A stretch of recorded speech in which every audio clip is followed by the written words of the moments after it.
The man who once held the most powerful legal office in Nigeria walked into a federal high court today, and instead of sitting on the side of power, he sat on the side of the accused. For 8 years, Abubakar Malami was untouchable. He was the man who decided who got prosecuted and who walked free in this country.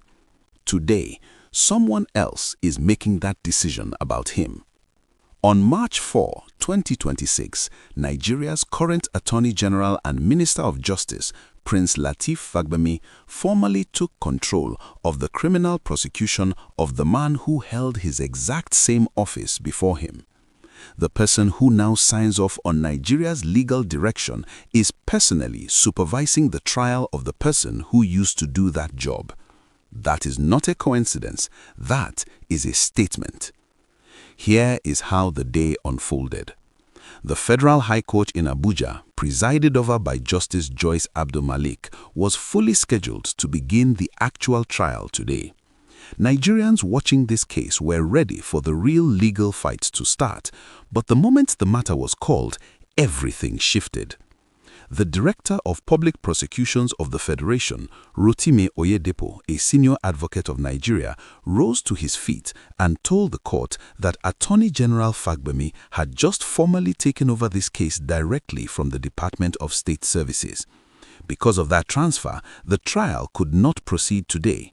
The new prosecution team needed time to properly review the evidence before stepping into that courtroom. Now, stop right there, because what just happened carries enormous weight. The DSS arrested Malami and his son, built the charges from the ground up, and carried this case to court. They did the hard investigative work. But today, the federal government under President Tinubu looked at this case and said, "We are taking the wheel personally."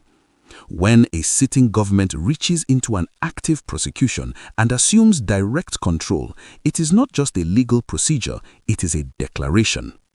Malami served as Nigeria's Attorney General for 8 uninterrupted years under former President Buhari from 2015 to 2023. For nearly a decade, his office decided the legal fate of Nigerians at the highest level. He was one of the most consequential figures in the country.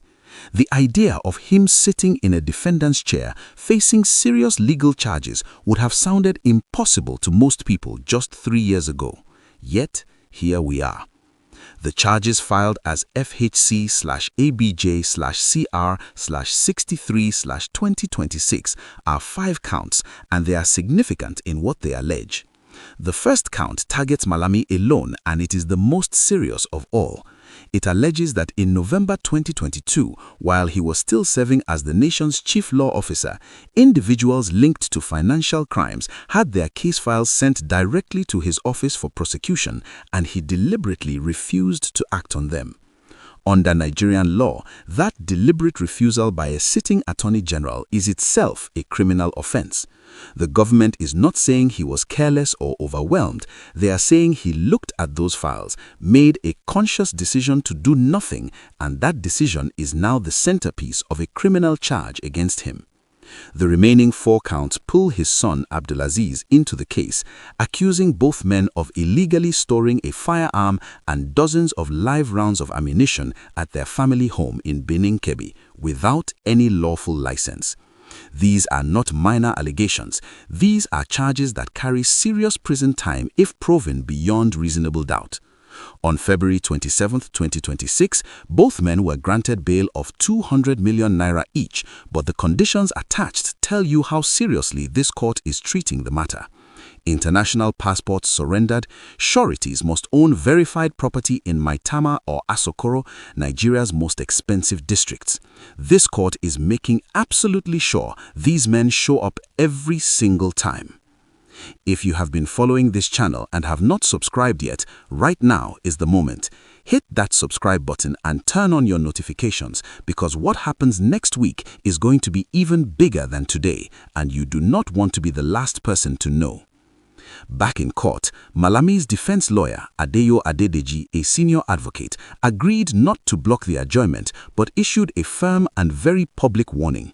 He told Justice Abdul Malik that if the prosecution arrives on the next date unprepared to open its case, the charges should be struck out for lack of diligent prosecution. The prosecution fired back, calling that demand premature.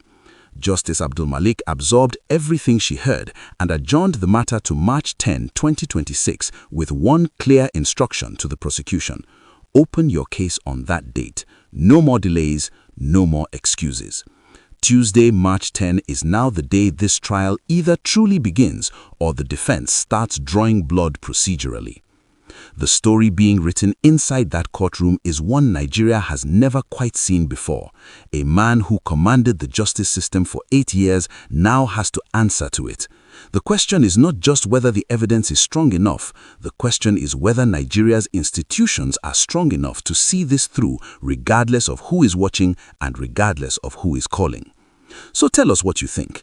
Does the AGF personally taking over this prosecution give you confidence that justice is finally coming, or does it make you wonder what the government's real agenda is behind all of this? Drop your answer in the comments below. And if this video gave you something to think about, please like it, because every single like helps this channel reach more Nigerians who deserve to stay informed about everything happening in their country.